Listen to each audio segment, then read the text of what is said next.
วัสดีท่านผู้ฟังที่เคารพทุกท่านครับ ขอต้อนรับเข้าสู่รายการทนายความพบประชาชน ทางสถานีวิทยุพระพุทธศาสนาวัดฝายหินตำบลสุเทพอำเภอเมืองจังหวัดเชียงใหม่คลื่น FM 104.50 เมกะเฮิรตซ์แล้วก็ทาง Facebook ทาง YouTube นะครับกับก็วัดฝายหินนะครับหรือเข้าไปที่แอปนะครับวัดฝายหินหรือว่าสถานีวิทยุพระพุทธศาสนานะครับก็ถ้า Facebook YouTube ก็เห็นรูปด้วยนะครับแต่คลื่น FM ก็หลังจากที่เปลี่ยนสายสัญญาณมั้งใช้เวลาไปเกือบเดือนชัดเจนดีครับปกติผมอยู่บันทินะครับมันก็รับได้บ้างรับไม่ได้บ้างแต่วันนี้ลองเปิดดูก็ชัดเจนแล้วก็ขับรถมาก็เปิดมาตลอดนะครับแล้วก็วันก่อนที่เข้าไปถึงตัวเมืองลำพูนนะแล้วแสดงมันอาจจะข้ามไปถึงแถวป่าซางบ้านห้องด้วยก็ได้ป่าซางน่าจะถึงนะเพราะว่าต้องมีคนรับฟังนะเพราะว่าชั่วโมงก่อนหน้านี้ก็ของวัดม่วงน้อยนะครับห้วยยาบห้วยทรายแถวบันทิรับฟังได้นะครับก็เสียงชัดเจนดีผมก็นำรายการกฎหมายง่ายๆนะครับใกล้ตัวแล้วก็เป็นเรื่องที่ได้พบได้เห็นมานะเพื่อเป็นการเตือนแล้วก็หรือยังไงก็เป็นเรื่องของชีวิตอันหนึ่งนะแต่มันก็เกี่ยวพันเราตลอดกฎหมายปกครองกันด้วยกฎกติกาเหมือนแข่งกีฬานะครับก็ต้องมีกติกาแต่ว่าเดี๋ยวนี้เทคโนโลยีมันจับภาพเร็วกว่าสายตาคนนะจริงๆความเร็วสายตาคนเนี่ยมันเร็วนะแต่สติช่วงนั้นบางทีมันไม่เห็นอย่างแข่งกีฬาเดี๋ยวนี้ลูกออกไม่ออกนะก็เอาเครื่องเนี่ยช่วยนะอย่างแข่งวอลเลย์บอลของเราก็พ่ายสู้ไม่ไหวจริงๆนะ3เซตรวดเลยสู้เต็มที่แล้วครั้งนั้นก็ไปสู้แข่งกับโปแลนด์ก็ชนะมา2 เซตกับแพ้นะครับเดี๋ยวเหลือแข่งกับอเมริกาเหรอสงสัยก็ไม่ไหวอีกเนาะ แต่เขาก็เล่นบอลดีนะเล่นสนุกสนานนะแพ้ชนะก็ว่ากันใครๆก็อยากชนะนะแข่งกีฬาแต่ว่ามันต้องประกอบกันหลายอย่างทีนี้เรื่องกฎหมายเนี่ยมันไม่มีตัวกฎหมายจริงๆนะตามประมวลกฎหมายก็ฎีกาเป็นยก3ศาลชั้นต้นตัดสินมาศาลอุทธรณ์อาจจะเห็นด้วยหรือไม่เห็นด้วยนะโจทย์หรือจำเลยยังไม่พอใจก็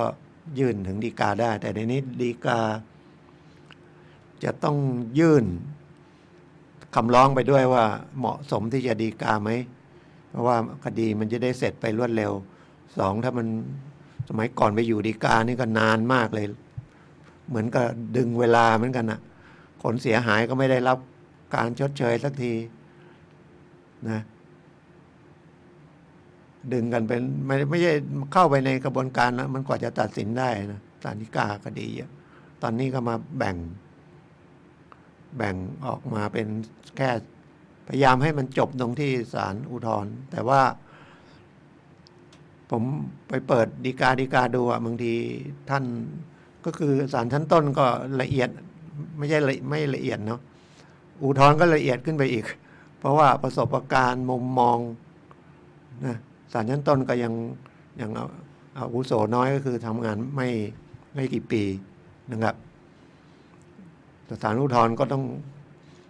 พิพากษาก็อาวุโสขึ้นนะเป็น10 ปีขึ้นไปอะไรเงี้ย20 ปีนะครับไปฎีกาอีกยังมีฎีกาประชุมใหญ่อีกนะตกลงกันไม่ลงตัวก็คือไม่แน่ใจว่ามันใช่ไหมก็เรียกพิพากษาฎีกาที่ว่างอยู่ทั้งชุดเลย20 คนมั่ง20 ท่านมั่งบางที20 กว่าท่านมั่งเอามาประชุมแล้วก็ออกเป็นฎีกาที่เรียกว่าประชุมใหญ่ฉะนั้นก็ต้องเชื่อในความยุติธรรมนะแต่ก็เป็นเรื่องอันนี้ไม่ได้ตำหนิอะไรนะเป็นธรรมชาติของมนุษย์นะครับมันก็ต้องมีบกพร่องแม้แต่ใช้ทางวิทยาศาสตร์อย่างมาช่วยแล้วบางทีก็เครื่องมือเนี่ยมันไม่ทรยศใครแล้วครับแต่คนใช้เครื่องมือนะครับใช้เครื่องมือมันก็ต้อง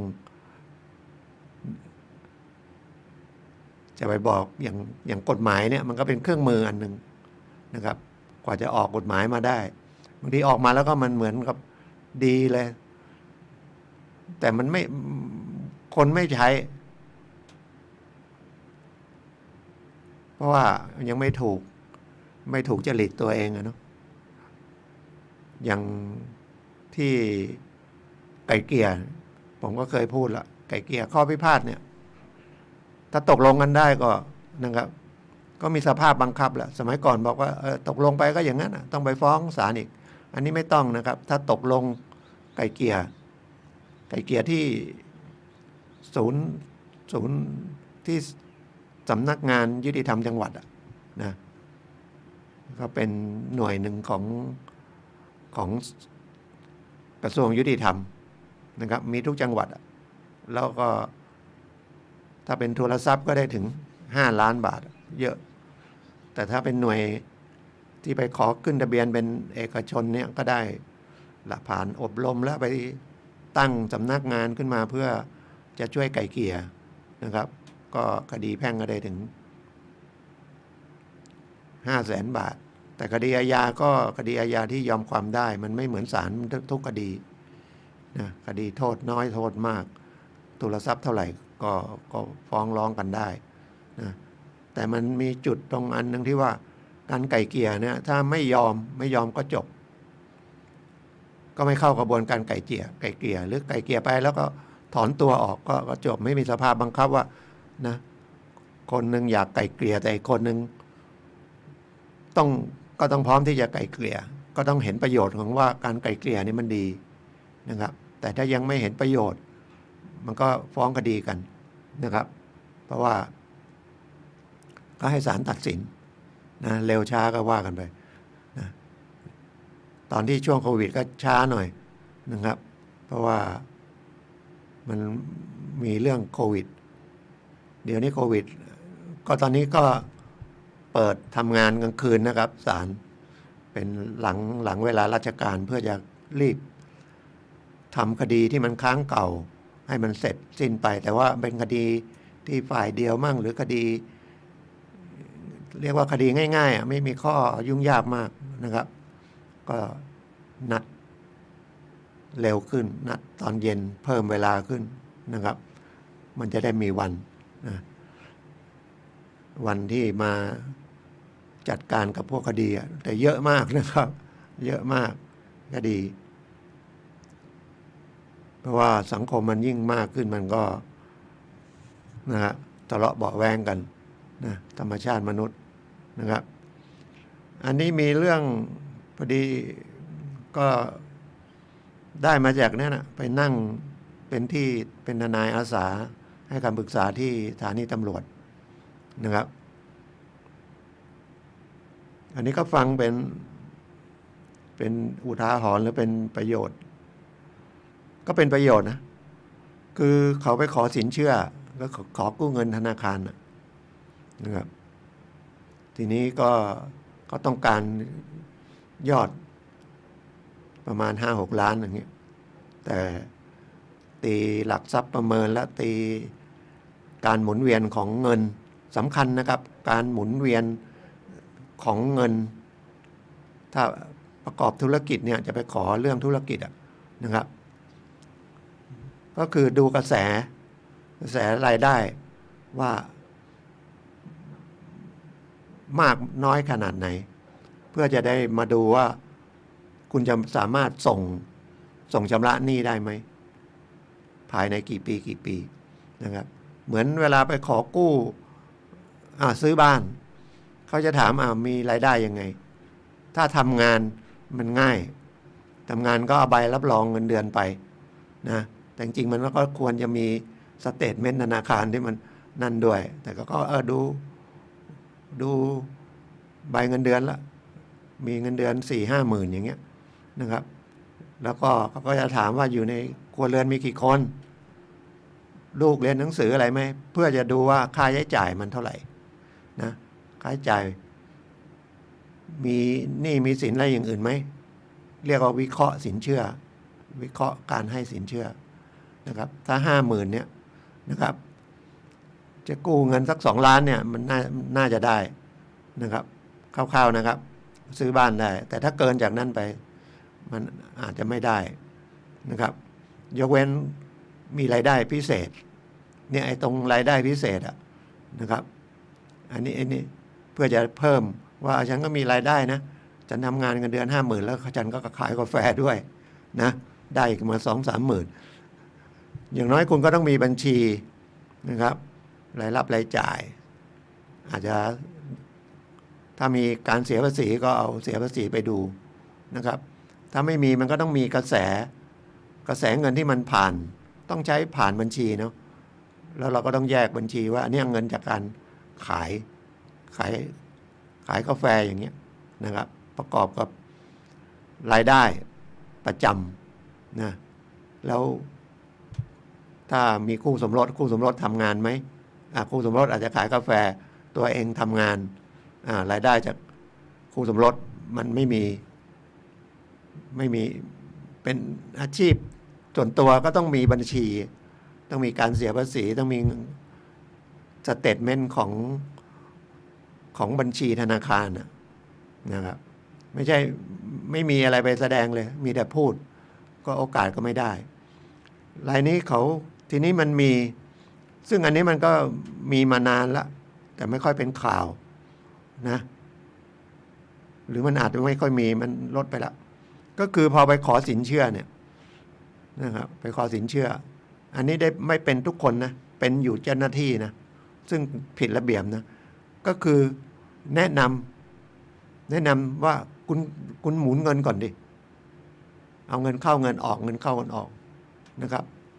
เขาอาจจะแนะนำบางคนอาจจะแนะนำที่จริงจะคล้ายๆทำว่าคุณมีกระแสเงินเยอะเขาเอาไปคำนวณเข้าเครื่องแล้วกู้จาก2 ล้านเป็น3 ล้านได้อย่างเงี้ยนะส่งในระยะก็ต้องดูอายุคนกู้ด้วยว่ามันส่งได้เท่าไหร่ถ้าอายุสัก40มันจะส่ง30 ปีมันหลังจากนั้นมันจะได้ไหมมันก็ต้องไม่เกิน20 ปีนะยังทำงานอยู่นะ30 ปี30ถ้าอายุ40ถ้าเป็นราชการเป็นบริษัทห้างร้านอะไรมันก็ต้องเกษียณแล้วอายุมันมากขึ้นเงินเดือนมันอาจจะมากขึ้นจริงแต่ร่างกายมันมีเจ็บป่วยอะไรต้องรักษาพยาบาลไหมก็วิเคราะห์แต่มีที่ว่าพนักงานบางคนนะครับก็แนะนำซึ่งเป็นการผิดระเบียบมากไปทำตัวเลขนะครับให้มันมียอดหมุนเวียนทำเปิดบัญชีคุณไปทิ้งเวลาไปสักอีก6 เดือนแล้วก็เอามาหาผมใหม่แต่บางคนนะครับอย่างรายเนี้ยเขาบอกพนักงานแนะนำเขาเลยบอกเนี่ยฉันมีเงิน600,000ไม่ได้ให้ยืมนะคุณแต่จะหมุนเงินให้นะครับคุณไม่ได้ยืมเงินตัวเนี้ยนะครับบอก600,000แต่บางครั้งเขาก็บอกว่าคุณไปยืมเงินเพื่อนยืมอะไรมาดิแล้วคุณมาหมุนแต่เวลาก็คืนนะครับแต่ไปยืมเงินเพื่อนหรือไปยืมเงินญาติพี่น้องมาคุณก็ต้องตอบแทนเป็นค่าดอกเบี้ยแต่รายนี้ก็มาเลยเขาเอามาบอกไม่เป็นไรเนี่ยเงินของป้าเขามีในบัญชีเดี๋ยวฉันเอามาช่วยหมุนให้แต่ขอ ค่าตอบแทนเดือนละ5%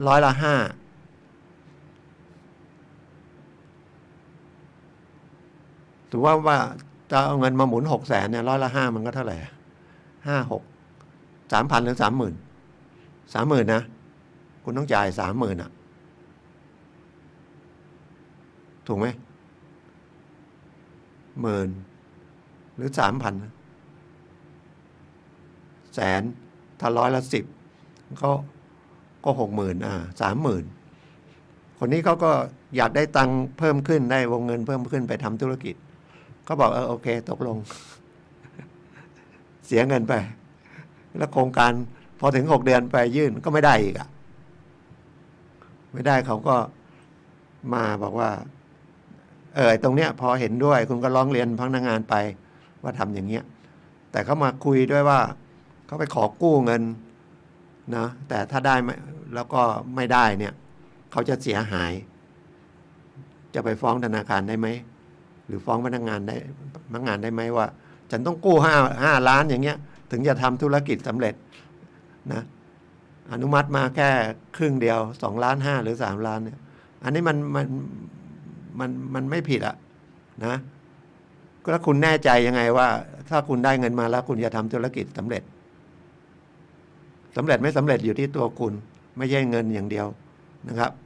เงินมันเป็นตัวเดียวเหมือนน้ำมันเชื้อเพลิงเติมรถรถคุณดีไหมคุณขับรถเก่งไหมทำธุรกิจเก่งไหมนะแล้วมันจังหวะทำสินค้าที่ขายได้เยอะคุณขายกาแฟสมมตินะราคาไม่แพงแต่ละอร่อยเหมือนกับราคาแพงๆสถานที่ก็น่านั่งอะไรอย่างเงี้ยแล้วมันมีเหตุอื่นที่มันไม่รู้ไงอย่างโควิดมาอย่างเงี้ยจบเลยนะครับจบไปไม่รู้เท่าไหร่คำว่าจบของผมก็คือเศรษฐกิจเสียหายไปหมดเลยก็เป็นหนี้นะสรุปง่ายๆตรงเนี้ยนะครับเอาเงินมาหมุนอย่างเงี้ยถ้าพนักงานแนะนำเนี่ยผิดนะครับแต่จะไปโทษพนักงานอย่างเดียวมันก็ไม่ได้แล้วถ้าคุณเสียหายจะฟ้องจะร้องก็ศาลก็ต้องดูนะว่าคุณก็อยากได้อยากได้มันสิ่งที่มันเกินที่มันผิดจะไปโทษเจ้าหน้าที่โทษพนักงานไม่ได้แต่พนักงานถ้าทำแบบนี้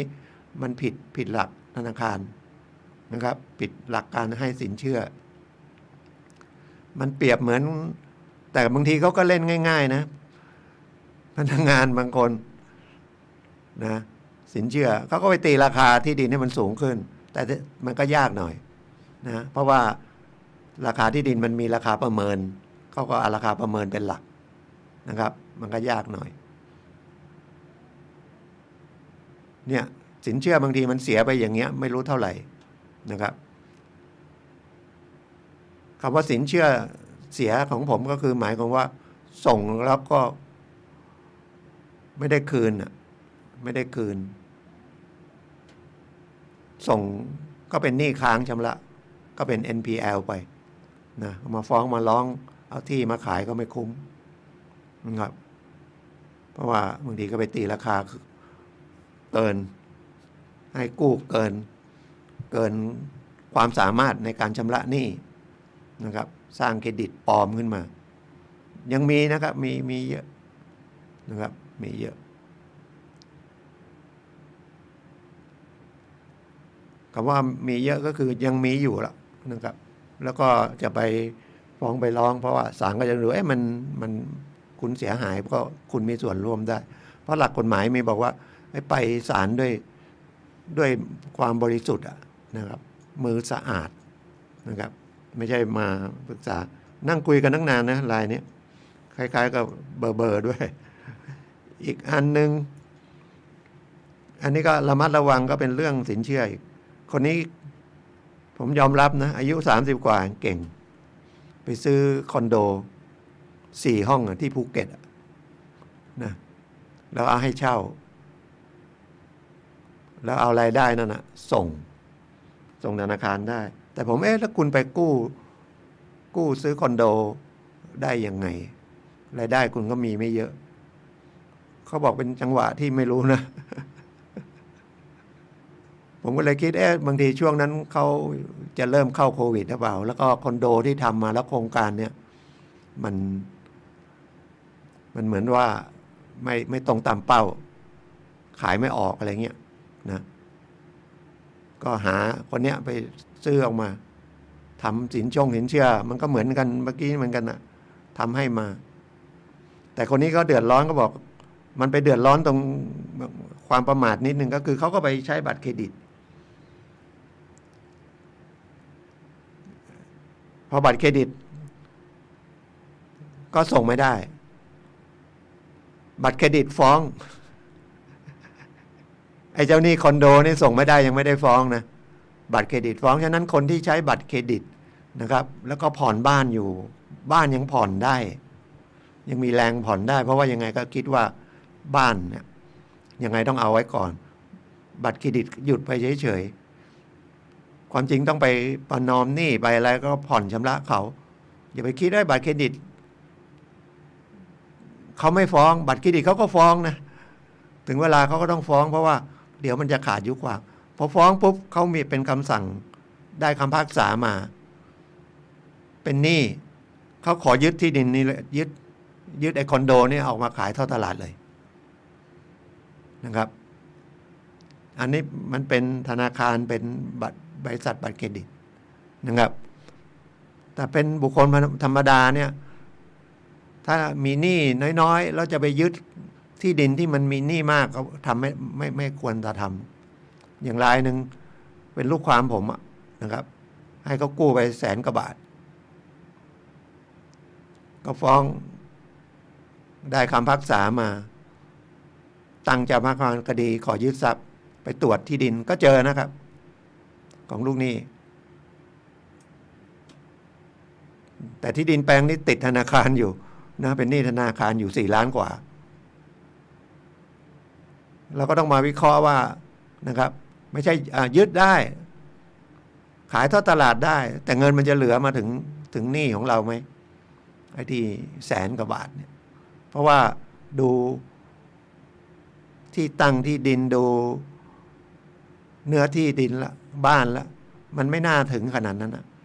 อันนี้มันก็ยังทำให้ผมก็จะสงสัยว่าทำไมเขาปล่อยเยอะขนาดนี้นะจำนองที่ดินแค่เนี้ยได้ตั้ง4-5 ล้านหรือเขาจะแก้ไขหนี้กันยังไงในระบบธนาคารหรือยังไงไม่รู้นะครับก็เป็นเรื่องที่นะครับฟังไว้แล้วกันนะครับแล้วถ้ามีปัญหาผมคุยนี่ไม่เข้าใจนะหรือไม่ชัดเจนก็โทรนะครับ0896355649 ช่วงกลางวันนะครับนะจะเป็นเรื่องอื่นก็ดีเรื่องคำว่าเรื่องอื่นก็คือไม่ใช่เรื่องเกี่ยวกับเรื่องนี้ก็ได้เรื่องกฎหมายเนี่ยนะครับผมก็ยินดีพอคุยไปได้ก็นึกอีกรายหนึ่งอันนี้ก็สงสารเขาดีนะได้ช่วยแก้ไขปัญหาเขาได้เขาไปODคำว่าODก็คือกู้เบิกเงินเกินบัญชีทำธุรกิจแล้วไอ้ODเนี่ยหรือกู้เบิกเงินเกินบัญชีเนี่ยธนาคารเขาคิดดอกเบี้ยทบต้นได้แต่ยกเว้นอันนี้อันเดียวนะที่กฎหมายให้คิดดอกเบี้ยทบต้นแต่ถ้ากู้ยืมเงินกันธรรมดาเนี่ยคิดดอกเบี้ยทบต้นไม่ได้นะครับคำว่าดอกเบี้ยทบต้นก็คือหมายว่าคุณกู้สมมุติว่า100,000นะครับดอกเบี้ยร้อยละ12สมมุตินะ112มันก็1,000นะ12มันถ้า100,000ปีนึงมันก็12,000เนาะเขาก็คิดเป็นเดือนหนึ่ง1,000ถ้าคุณส่งไม่ได้อย่างน้อยๆต้องอย่าให้ดอกเบี้ยมันค้างนะคุณต้องอย่างนั้นต้องส่งดอกเหลือแต่ต้นไม่เป็นไรOD 100,000เต็มละถอนอีกไม่ได้ละมันก็จะมีดอกขึ้นมาเดือนละ1,000คุณต้องหา1,000ละถ้าไม่นั้นเขาจะเอา1,000ไปบวกกับต้น100,000ก็เป็น1,100,000ก็คิดดอกเบี้ย พองวดที่2อีกเอาพันมันจะขึ้นไปเรื่อยๆแป๊บเดียว 2-3 ปีเนี่ยนะครับมันจะกลายเป็นจากแสนมันอาจจะเป็น150,000 200,000นะครับแต่รายนี้เขาไปOD1 ล้านแล้วก็น่าสงสารนะเป็นผู้หญิงได้มา1 ล้านแล้วไม่รู้ยังไงไปเซ็นเช็คให้เขาเล่านะว่าแฟนเขาอะสามีเลยไปเบิกเงินออกไปเลย1 ล้านแล้วก็หนีไปกับเมียน้อยทิ้งหนี้ให้เขา1 ล้านแล้วเขาก็ส่งเนี่ย1 ล้านก็เฉพาะดอกก็เดือนละ10,000อ่ะเขาบอกเขาส่งเดือนละ10,000เนี่ยไม่อยากส่งละนี่ไม่ยุบผมก็เลยแนะนำให้ไปเปลี่ยนบัญชี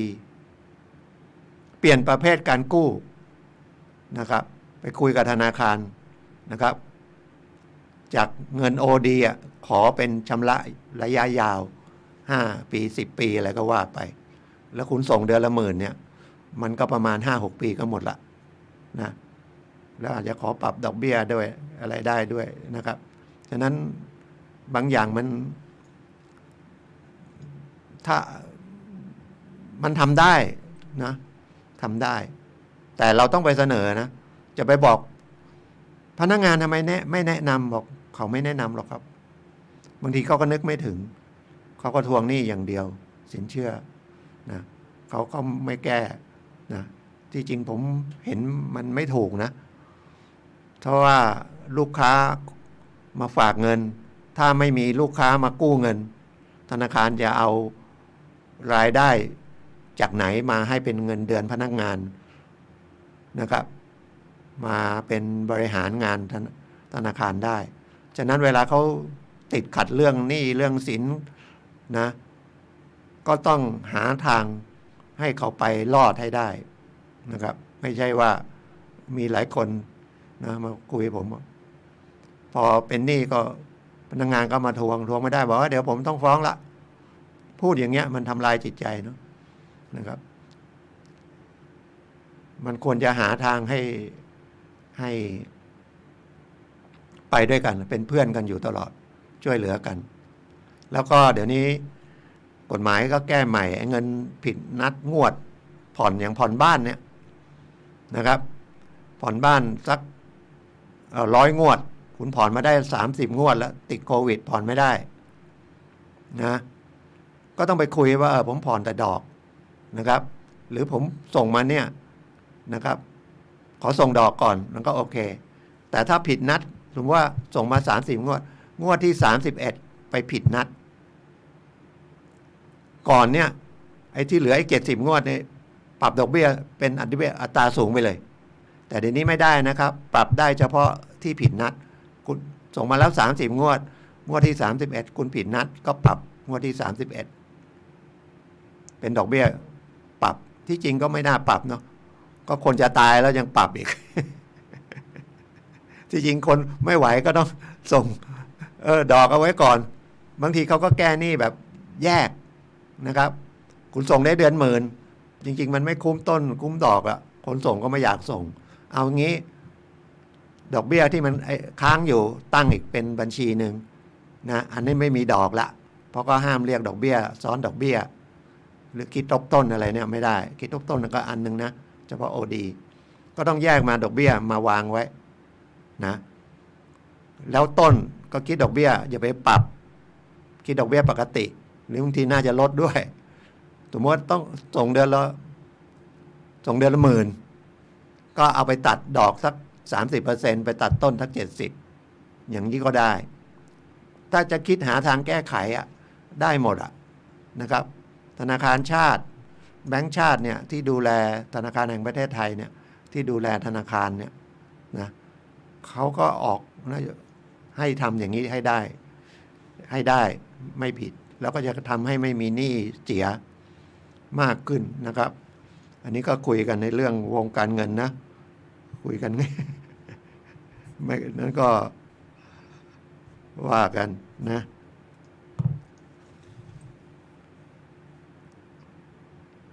ก็สงสารนะบริษัทร้านอะไร ช่วงรถนะช่วงโควิดมารถล้นทัวร์นะหรือเดี๋ยวนี้บางทีก็น้ำมันแพงขึ้นมาอีกนะครับ กิจการที่จะไปได้ก็เอาเจอน้ำมันแพงอีกของแพงอีกเนาะจะทำยังไงรัฐบาลก็อยากให้คนเที่ยวเพื่อได้ใช้เงินก็เดือนกรกฎาคมก็หยุดเพิ่มไอ้อันนั้นที่มันเป็นฟันหลอที่มันมีวันขั้นอยู่หยุดเลยไม่ต้องลาไม่ต้องหนีงานนะครับก็เป็นหยุดบางทีก็เป็นศุกร์เสาร์อาทิตย์หรือบางทีก็วันพฤหัสศุกร์เสาร์อาทิตย์หรือศุกร์อาทิตย์ศุกร์เสาร์อาทิตย์จันทร์อะไรก็ได้นะครับก็จะให้คนเที่ยว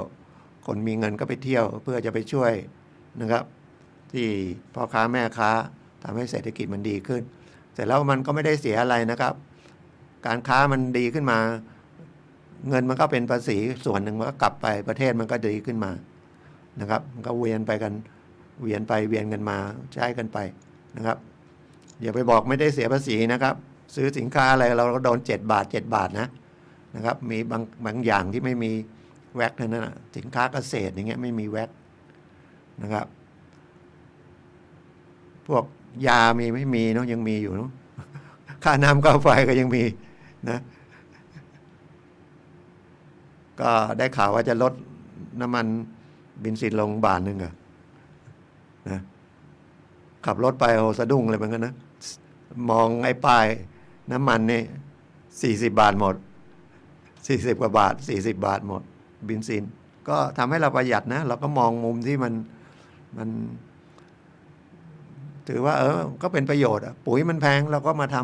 ำปุ๋ยคอกแล้วไม่ต้องซื้อปุ๋ยนะครับเพราะว่ามันทำจากปิโตรเลียมทำจากน้ำมันก็แพงแต่ผมเห็นดูที่เขาส่งมาจากลาวเนี่ยโอ้ไม่มีน้ำมันใช้เลยนะครับแล้วก็แพงกับเรานะครับของเรายังมีน้ำมันใช้ยังไม่เหมือนกับสมัยก่อนอันนั้นเข้าคิวซื้อน้ำมันก็ไม่แพงนะแต่ว่าถ้าพูดถึงสมัยนั้นมันก็แพงในราคานั้นนะผมยังไปเข้าคิวซื้อโซล่าอย่างเงี้ยนะครับมันก็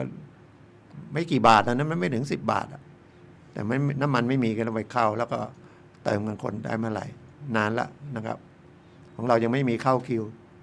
ยกเว้นน้ำมันจะปรับก็ไปเข้าคิวเพื่อจะเติมก่อนนะครับก็ธรรมชาตินะ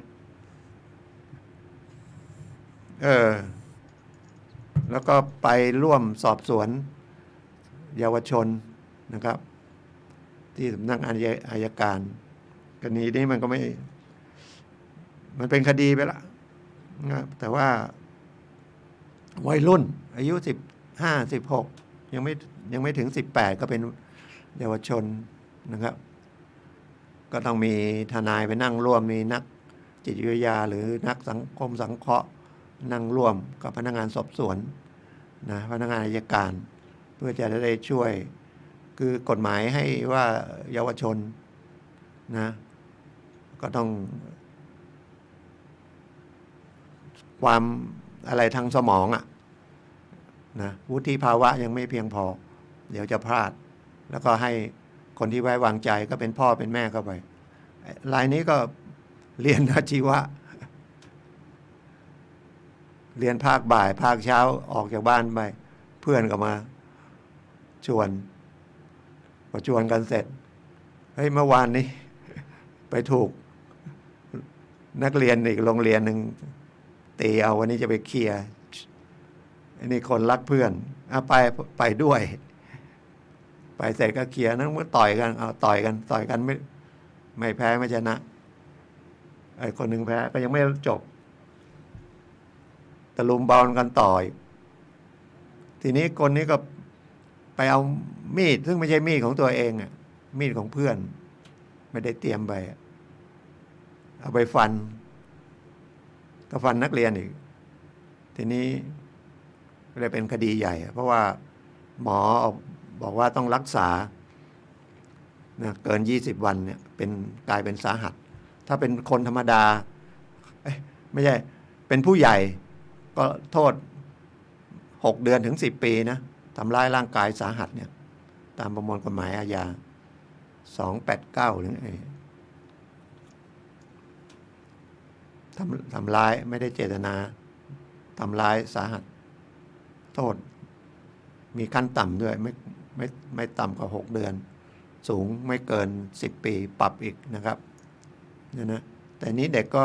คงไม่หรอกยังเรียนด้วยศาลก็คงให้โอกาสนะครับคงไม่ส่งไปสถานพินิจไปอบรมอะไรนะครับแต่ทีนี้มันปัญหาก็คือที่ไปตีกันนะไปตีกันเนนด้วย นะแล้วเรื่องที่ตีก็คือเรื่องผู้หญิงเนนก็เลยโดนจับศึกเนนก็หลายรูปนะเนี่ยวัยรุ่นเนนก็ยังวัยรุ่นอยู่นะเนนก็คือยังไม่ถึงเนนก็ผิดเนาะจริงๆถ้าเนนมาทำร้ายคนอื่นก็ผิดแต่นี่เนนทะเลาะเบาะแวงกันแต่คนนี้โดนคนเดียวนะเพราะว่าเอามีดไปฟันเขาไอ้ชกต่อยกันก็นะอย่างอันนี้ผู้ปกครองคนที่เขาถูกฟันเนี่ยของเด็กคนที่ถูกฟันเข้ามาแจ้งความแต่เรื่องชกต่อยกันยังไม่มีใครมาแจ้งความแต่คนนี้มาแจ้งความว่าไปฟันลูกเขานะครับก็เลยเด็กที่ฟันเขาก็พ่อแม่เขาก็พามาแล้วก็ต้องมาร่วมกันสอบสวนอย่างนั้นนี่ผมพูดว่าอันเนี้ยให้ไปเรียนนะก็โทษไม่ได้นะวัยรุ่นมันก็ประมาณนี้ละย้อนกลับไปเราก็เป็นเหมือนอย่างเงี้ยแต่มันไม่เกินเลยนะเอาแค่ชกต่อยกันพอไม่ต้องมีอาวุธเดี๋ยวนี้มันมีอาวุธไงนะครับ มันก็ดีนะบางทีก็ได้ข่าวใช่ไหมมีปืนมีอะไรเนาะอันนั้นก็หนักนะครับอาวุธปืน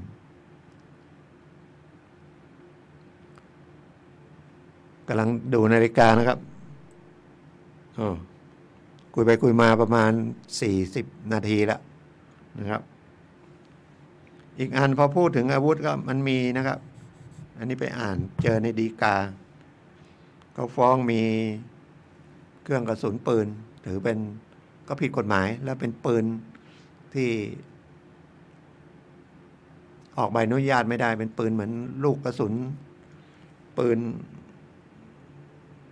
ใช้ในราชการทหารนะเป็นปอกนะแต่พอดีคดีอย่างนี้เคยเจอทีละก็ผิดนะบางทีคุณเอาอันนี้มันเป็นปอกแต่คดีอื่นที่เจอแล้วก็ลงโทษก็คือเป็นลูกกระสุนนะแต่ข้างในไม่มีดิน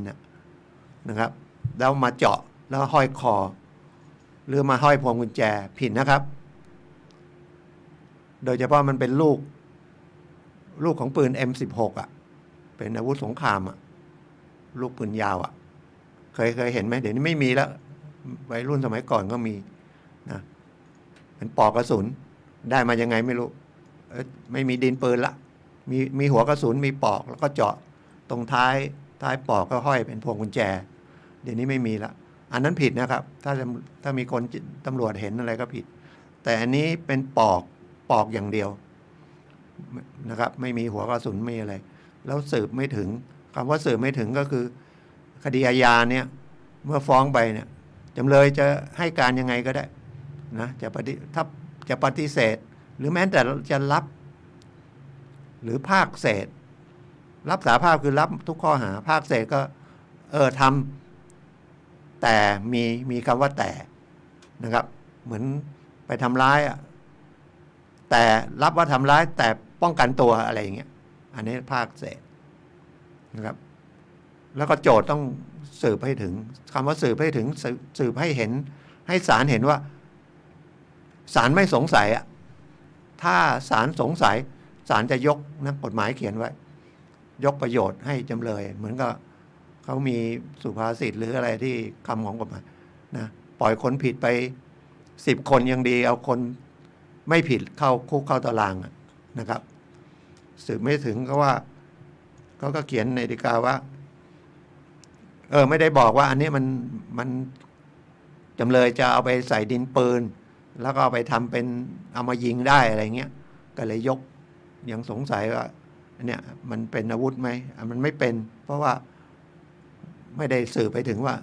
เอาไปใส่ดินปืนได้เอาไปประกอบใส่หัวกระสุนไปทำแก๊ปไปยิงได้ศาลก็เลยยกประโยชน์นะก็คือไม่ผิดคดีอาญาต้องผิด 100% นะคือศาลต้องเห็นว่าผิด 100% ไม่กระลิกกระหลีใจนะครับถึงจะลงโทษนะครับ แต่ถ้าคดีแพ่งก็ว่ากันไปอีกอย่างหนึ่งดูว่าค่อนไปทางไหนนะครับค่อนไปทางไหนก็ทางนั้นนะครับคำว่าค่อนก็คือกู้เงินนะครับกู้เงินกันสมมติกู้เงินกันนะครับมีหลักฐานชัดเจนเลย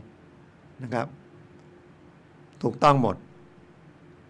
ถ้าจะสู้บอกไม่ได้รับเงินมันก็ต้องพิสูจน์ให้ได้ว่าไม่ได้รับเงินกู้นะครับฉะนั้นอันนี้ก็เตือนผู้ที่ให้กู้เงินนะให้เพื่อนยืมนะทำสัญญากู้ด้วยเขียนกันนะคนนี้เอาตังค์ไป2โอนเงินนะมันจะได้มีหลักฐานว่าเขารับเงินแล้วเพราะว่าการกู้เงินน่ะมันมีนอกจากลงลายมือชื่อผู้กู้แล้วมันต้องบอกว่าได้รับเงินกู้ไปแล้วบางคนลูกหนี้เขาก็บางทีเจ้าหนี้ก็ไม่ได้ให้กู้จริงหรือกู้น้อยกว่านั้นนะจะกู้10,000ตกลงเขียนสัญญา10,000แต่ให้เงิน 8,000 บอก 2,000 เป็นค่าดอกเบี้ยล่วงหน้ามันก็ไปเถียงได้มันรับเงินแค่ 8,000 นะแล้วบางทีก็เขียนดอกเบี้ย115แต่เก็บจริงๆดอก200 103มันต้องพิสูจน์ให้ได้ถ้าพิสูจน์ให้ได้นะศาลก็มาดูว่าคุณเอาดอกเบี้ยเกินก็ไปหักต้นนะดอกเบี้ยไม่ได้เรียกไม่ได้ละเพราะเรียกเกินไอ้ส่วนจะผิดพรบเรียกดอกเบี้ยเกินไม่นั่นอีกเรื่องหนึ่งเป็นคดีอาญาแต่เป็นการพิสูจน์กันนะครับแต่ถ้าพิสูจน์ไม่ได้ศาลก็ต้องทั้งโจทย์มีหลักฐานมีสัญญากู้เขียนว่ารับเงินกู้ไปแล้วเซ็นชื่อมีพยานคุณก็ต้องชำระหนี้ 10,000 ถ้าคุณจะเถียงว่ารับไป 8,000 แล้วคิดดอกเบี้ย100เขียนไว้15แต่เก็บผม100 ละ5 100 ละ 10อะไรอย่างเงี้ยคุณต้องมีหลักฐานชัดเจนจนศาลเห็นนะครับจะเป็นเอกสารก็ดีจะเป็นพยานบุคคลก็ดีพยานเอกสารก็ดีนะครับเดี๋ยวนี้เราก็อัดเทปกันนะมันมีเทปก็ใช้ได้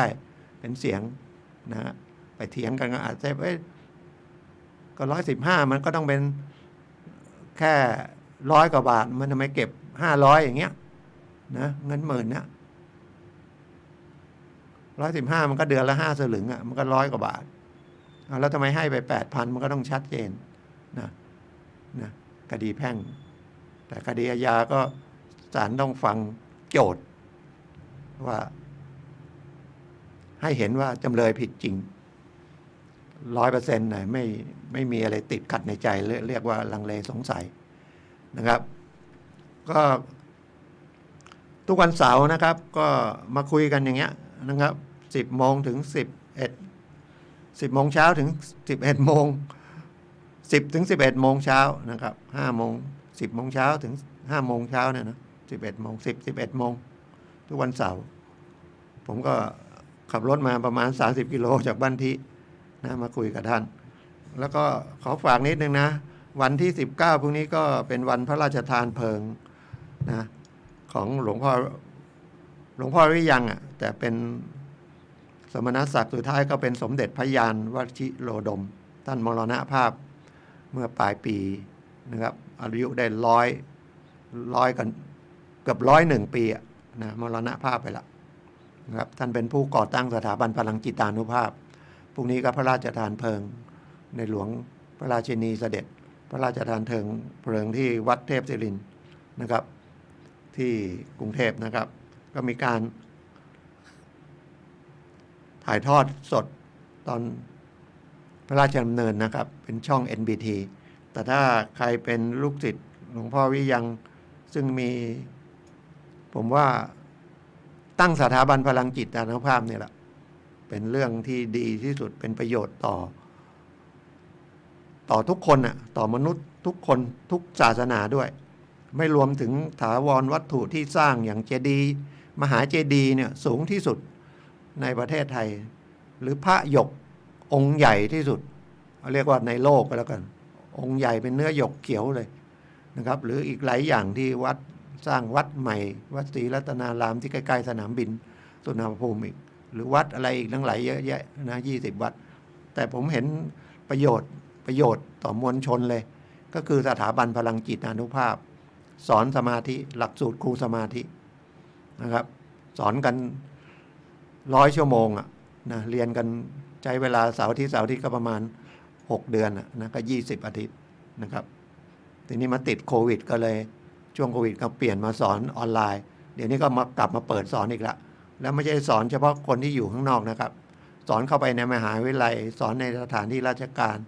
สอนเข้าไปในถึงเรือนจำนะครับผมก็เรียนตั้งแต่ปี 2553 นะครับเป็นครูจบหลักสูตรครูสมาธินะครับรุ่นที่ 26 ตอนนี้ก็รุ่นที่ 47 48 เดี๋ยวจะเปิดรุ่นที่ 49 นะวัดหลวงพ่ออาจารย์เปลี่ยนที่แม่แตงวัดอรัญญิกาวาสนะที่บ้านปงนะก็เปิดผมก็ได้โปรแกรมไปสอนอันหนึ่งแล้วก็วัดเทพที่จอมทองนะครับวัดเทพนะครับที่อำเภอจอมทองวัดเทพเจติยาจารย์ก็เปิดนะครับที่บ้านโฮงก็มีเปิดแล้วก็เดี๋ยวก็จะมีเปิดอีกหลายที่เข้าไปที่สถาบันพลังจิตานุภาพนะครับพิมพ์เข้าไปแล้วจะดูถ่ายทอดสดก็ได้นะครับวันพรุ่งนี้นะครับตั้งแต่บ่าย 3 โมงเย็น 15 นาฬิกานะใช้คำว่าพลังจิตานุภาพเข้า Facebook ก็ได้ YouTube ก็ได้นะครับหรือเข้าไป Google นะครับก็ได้นะครับก็เป็นเรื่องที่นะครับที่ลำพูนเขาก็จัดวางดอกไม้จันทร์จัดทำพิธีที่วัดพระยืนนะครับตอนบ่าย 2 โมง 14 นาฬิกาวัดพระยืนอยู่ก็ตรงข้ามกับอำเภอเมืองลำพูนนะครับวัดพระยืนกับวัดเก่าวัดแก่ก็มีหลายที่ที่จัดนะครับก็ฝากสิทธิ์หลวงพ่อวิยังนะครับของมช.ก็เปิดนะครับสอนในมช.ด้วยนะครับคณะมนุษย์ก็สอนเรื่องสมาธิเพราะว่าท่านเห็นว่าสมาธิเนี่ยทำให้นะครับเราเนี่ยนะครับสมาธิคือจิตตั้งมั่นนะครับจะเรียนหนังสือเก่ง เอาอย่างงี้นะเรียนหนังสือเก่งแล้วกันอันหนึ่งประโยชน์มันนะครับทำการค้าเก่งก็ได้เพราะเรามีสมาธินะครับมันเกิดความรอบคอบเกิดมีความรับผิดชอบมีเหตุมีผลนะครับต้องไปลองเรียนนะครับลองเรียนเข้าไปสถาบันพลังจิตานุภาพนะครับก็จะรู้ว่าที่ไหนมีกิจกรรมอะไรมั่งแล้วผมก็มาบอกกล่าวประมาณนี้นะครับรายการต่อไปก็เป็นรายการของท่านอาจารย์สุนัยนะครับเดี๋ยวผมกำลังดูนาฬิกาปกติท่านน่าจะเข้ามาหรือนาฬิกาข้อมือผมอาจจะเร็วนาฬิกาของในวัดที่สถานียังเหลืออีก10 กว่านาทีนะครับ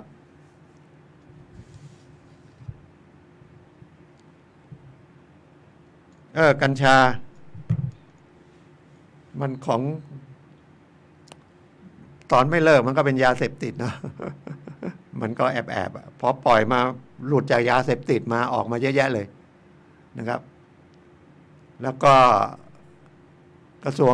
เกษตรก็แจกให้ปลูกอีกทีนี้มันธรรมชาติมนุษย์มันนะแทนที่จะไปใช้เป็นประโยชน์ไปรักษาหรือกินพอไม่ต้องกินเยอะ